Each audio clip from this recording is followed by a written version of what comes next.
Welcome to A Drink of Wisdom. Nathan Drinkard, I'm Jay Wise. Thanks for spending some of your time with us. As a reminder, we're on Anchor, we're on Apple Podcasts, we're on Spotify, and every other podcast platform in between. If you're looking for us in the video format, you can find us at the A Drink of Wisdom YouTube channel. And in parking lots, in cars. We're in everything. Apple CarPlay should be supporting this soon. Drink, great to be back with you. We got a packed one today. Yes, we do got a pack one, and I need to go holler at Apple CarPlay because they're not messing around with my car. But with that said, I do got plenty of other Apple products. Yes, we got a pack one. I'm really ecstatic about what we got to get into today. But before we do that, when I'm on here with my brother from another mother, I got to ask you how everything over there with you and yours. That's good, man. Slow but steady. We'll get there. How about you? Yeah, you know what they say. You know what I'm saying? What they say: slow is smooth, smooth is fast, all that good stuff. So we moving along. Today, Wednesday, tomorrow, Thursday. Before you know it, the weekend will be here. But before I put everybody to sleep, you know what time it is. This is another day, another dollar. We ready to give the streets what they need. We see what they don't. Absolutely say what they want. You know what time it is. You better set them dinner plates because it's time to eat. And I don't really care if you ate already. You're gonna eat again. And last but not least, let's talk some sports, baby. Jay, what we got today, man? Well, this is episode 36. We're going to talk about the NFC title game. We're going to discuss Tom Brady's retirement. And don't miss a can't miss segment on Brian Flores and that mega lawsuit that he just filed. But we begin with the AFC Championship game, which saw the Cincinnati Bengals beat the Kansas City Chiefs 27-24 in overtime. In case you forgot, about 3 weeks ago, the Bengals hadn't won a playoff game in upwards of 30 years. And now they're headed to their first Super Bowl since, I believe it was 1988, 89, somewhere in there. Joe Burrow, 23 out of 38, 250 yards and 2 touchdowns with 1 pick. Joe Mixon, over 100 all-purpose yards. Jamar Chase and T. Higgins, both with 6 catches. And then for the Chiefs, Patrick Mahomes, he did throw for 3 touchdowns. He was 26 for 39 for 275 yards. He did throw 2 picks. Tyreek Hill, Travis Kelce, 17 catches combined. They both scored a touchdown. The Chiefs led this one 21-3 early, but we know how it turned out after that. The Bengals came back and won it, or did the Chiefs lose it? Drink, you tell me. Man, that's a good question, by the way. Very good question, Jay. I I look. I don't want to take the credit away from the Chiefs. I mean, I don't want to take the credit away from the Bengals. Man, I don't know how they do it week in and week out, but they getting it done. The Chiefs lost it, man. Like, listen, here's the crazy thing, right? So they go up, pretty much 21-3, right? And we was in the group chat and we was talking. It's funny, ironically, we was you was giving George a hard time, and I was agreeing with the hard time because I'm like, George, what you kidding me right now? And then he got the last laugh. But it's very.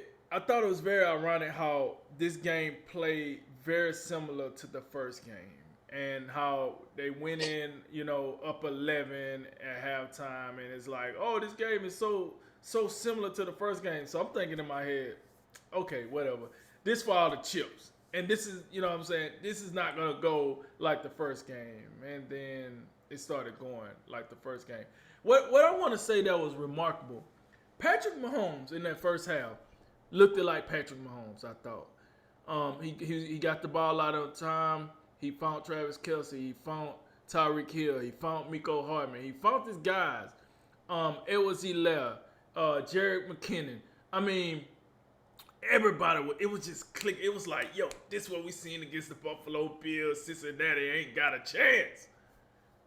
That was the first half. Unfortunately, in the game of football, you play 2 halves. And this game was a tale of 2 halves. Because I don't know who in the hell came out in the second half for Kansas City. That wasn't the same team in the first half. I felt like Patrick Mahomes was trying his best Lamar Jackson impression in the pocket in the second half. he got to these points where he was just like spinning around and dipsy do dungaroo, and maybe the Bengals front, did some things that made him uncomfortable. But I was a little perplexed with like what was going on there. I don't know. So I don't want to take the credit from the Bengals, but I definitely thought the Chiefs lost this game because if the same team came out in the second half that came out in the first half, I think this game go remarkably different. I think we got the blowout that I thought we was gonna get, but instead they stunk up the joint in the second half. I don't know. Listen, you had 21 points in the first half, and you had 24 points after overtime. That's not it. That's absolutely not it. I don't know what had. I want to see the halftime speech. I want to know what was said at halftime. Cause hey, with all this talk going around, I want to know was there some money getting thrown around for an L around here? Cause that halftime was looking a little bit suspect. Let me find out Andy Reid got paid. Either way, I have to give credit to the Bengals. Listen, Joe Burrow, man. Listen, I gotta listen. I wasn't sold on Joe Burrow when he first got out of college. Wasn't as sold in the first year. I thought he had moments. Then he got hurt year 2, and now this year he gonna play in the Super Bowl. Man, Cincinnati got them a home run. This is what happened when you nail it in the draft. When you nail your wide receiver, and when you nail your quarterback and your wide receiver in the draft. This is what happens. Instead, you got teams like the New York Giants that take Daniel Jones and what the kid named Sterling Shepard in the draft, and that's what you got. This is what happens when you get it together. And the thing is this, right? Remember we talked about the like in the preview, like we was like, hey, listen, the Bengals run defense is close to pathetic. They should be able to run the ball. And it seems like in the first half, Kansas City realized that, but in the second half, Cincinnati was like, we'll go and get a Vita Vea or somebody that got out, from some sale or something, because evidently they just start stoning the run, and then here go Patrick Mahomes just out here making up stuff. I don't know, man. It was weird, and I was hearing rumors about, hey, I think it was rigged. I don't think it was rigged. I don't really believe in those conspiracies, but I did think it was kind of odd the way the Kansas City came out in the second half. But we had Joe Mixon ran the ball well. I think we both said, with the fact that he ran 21 carries for 88 yards, but then 3 receptions for 27 yards, I think we both said he had to be in the mix for Cincinnati to win. I think he was in the mix enough to allow Joe Burrow to find his three-headed monster out there. The three-headed monster being, Jamar Chase, T. Higgins, and Tyler Boyd. And listen, I like what I got to give a shout out to Jamar Chase, because a lot of star receivers don't like to do this. I thought he played his role well. He knew he was the star. He knew he touched him for 200 yards the first time around. So he knew he was going to be the focal point. And I thought he played a decoy role kind of well, and he let T. Higgins be the guy this time around. And I think that worked very well for the Bengals. But not to be the dead horse, because I know we're trying to move along. The Chiefs lost this game. I think Andy Reid, he got some explaining to do, because I don't know, man. That wasn't it. And listen, Bengals only scored 27 points, so I'm not gonna sit here and act like the Chiefs defense didn't show up. I thought they played well. Yeah, they broke a few times, but at the end of the day, third-year quarterback Joe Burrow came here, got the city on his back, got him to a Super Bowl. Shouts out to him. Shouts out to the Bengal organization, man. They ain't the laughing stock no more. They got a chance to win their first Super Bowl. And ever. Ever, yeah. Right, they got a chance to win their first Super Bowl ever. And shout out to the product that we getting in the playoffs this year. We're getting a very good product in the playoffs this year. I just have to say that. I mean, most of the games have been so watchable that I sometimes I get lost in the sauce and be wondering, like, when did the NFL die and come back to become this? Because we getting some good product out here. So with that said, hey, the Bengals they won the game, but I think Kansas City lost, man, and I think rightfully so. I think it's gonna teach them to take things more seriously. And like I said, I don't know what happened in the second half, but the Chiefs lost it. Shout out to the Bengals. Congratulations. Looking forward to seeing them in the Super Bowl. Yeah, I hate to be the one to in these whole did this team win it, did this team lose it. I always like to give credit to the team that ended up coming out on top. But man, this is probably the one of the occasions to where this is to me is all about the Kansas City Chiefs. Like anybody that knows football and has an objective mindset, and you're not a Bengals fan, or you're not a Chiefs hater, or you're not just some loon out here picking teams based off uniform colors and all the rest of it. You had the Chiefs in this game. You had the Chiefs in this game. No disrespect to our host who had the Bengals. I don't know what he was thinking. If you bet money on it, though, I'll tell you one thing. If you bet money on it, you probably cleaned up. But there was no indication that, especially me and you, and having our level of intellect. There's no reason we had the Bengals to come out on top in this game. No reason at all. Even with the Bengals winning their regular season matchup. In any event, that had us even more confident that the Chiefs would come back and take care of business. And I tell you, I'm not you. I mean, you can go back. You got receipts on this one in the chat. Right. When it was 21-3, I said this is over. I had no idea that fortunes would turn, and the Chiefs' offense would just put the thing in park and just completely stop. This thing unraveled before halftime even got here. The Bengals' first 3 drives, they had 3 points. The Chiefs had 3 touchdowns. That's about all you need to know. Any semblance of that game could, being somewhat on that, level. Incredible how the Chiefs offense, as the game progressed, just was, powerless to do anything. And I really think the key sequence was late in the first half when P. Ryan gets loose for that big screen that gets the Bengals on the board. Mm-hmm. But the Chiefs had time, and the thing about it is, okay, man, we just gave up a touchdown, 21-10. Okay, no worry, it's fine.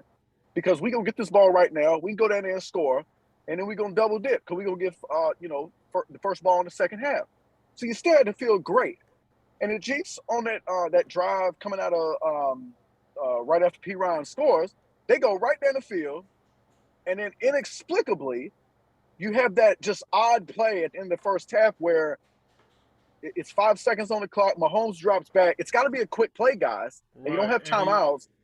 And instead, he doesn't get the ball out quick, and then he throws the ball to Hill in the backfield, and he goes down in the backfield, and that's it. So, and really, if you want to be simplistic about it, that was the difference. If the Chiefs get 3 points there, they win the game because they kicked the field goal to end regulation.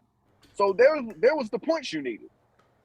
I thought that was really, really a key sequence. Of course, the way they played the second half, it was just uninspiring. And obviously, I think the Bengals did some really nice things on defense. I really thought the way they rushed Mahomes, it's almost like they didn't even rush him. They just refused to get out of their rush lanes. Sometimes they would have these 3-man rushes. You'd have Hendrickson on one side, you have Hubbard on the other side, and no matter where if Patrick Mahomes goes all the way to Hubbard's side and he's about on the sideline, it doesn't matter. Hendrickson's still waiting for him to come back. So I thought that was great what they were able to do. They dropped a lot of guys and clogged up the field and made it tough. But the flip side of that is like, okay, Andy Reid and Eric Bieniemy and Patrick Mahomes, you see what they're doing. Why did you not adjust to the adjustment? It's just it's mind-boggling. So I really am a proponent that Kansas City lost this game. And then on top of it all, you have the way the game gets into regulation or gets into overtime, and the Chiefs win the coin toss for a second straight week. So it's Mahomes' time. Drive down the field, and we can have the overtime rules are BS we can have that argument over and I over. thought the game was over. I thought it was gonna And be over. instead, you run 3 plays, you throw a pick, and then next thing you know, Evan McPherson is now what 11 for 11 or 12, something crazy. He still can't miss in the playoffs, and you got the Bengals in the Super Bowl. Um, it's just remarkable. I think it's a great story for Cincinnati because I think after they beat the Raiders, I was like, well, that was real cool, but Right. this is about to be a wrap. Right. And I mean, they do deserve credit for just continue to pull the upset. It's almost like it's similar to how I felt about Tennessee when Tennessee beat New England in Tom Brady's final season, New England, and then they upset Baltimore in the divisional round, but they couldn't finish it. They couldn't beat Kansas City the week after in the championship game. Cincinnati didn't win all the way. They won away from winning it all. Again, spoiler alert, I ain't picking them to beat the Rams. But I mean, look, they've upset the apple cart continuously thus far. You gotta show them respect. I think the Rams got to be prepared for that.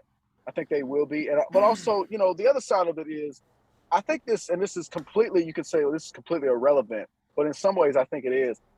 It gives more admiration to, and we'll get into it a little bit later, but it gives more admiration to what the New England Patriots have been able to accomplish over the past 2 decades, to win, 6 Super Bowls in, a 2-decade span and be as consistent and great as they were with Brady and Belichick at the helm. The Chiefs, to me, when you look at what they've done lately in the past 4 years, one Super Bowl seems to be woefully short, that you came up short. But I think it just proves how difficult it is to win over and over again. And in that way, it makes, in my opinion, New England's success through the years all that more admirable. Yeah. No, I agree. You think about this, right? And I think if just to add on this before I get up out of here to your point that you said, remember this: when the Chiefs won the Super Bowl, you had Tyreek Hill, you had Patrick Mahomes, you had Travis Kelce. Right. Not one, not two, not three, right. Now look where we at now. So, like you said, you got to respect the game, man, and that's why.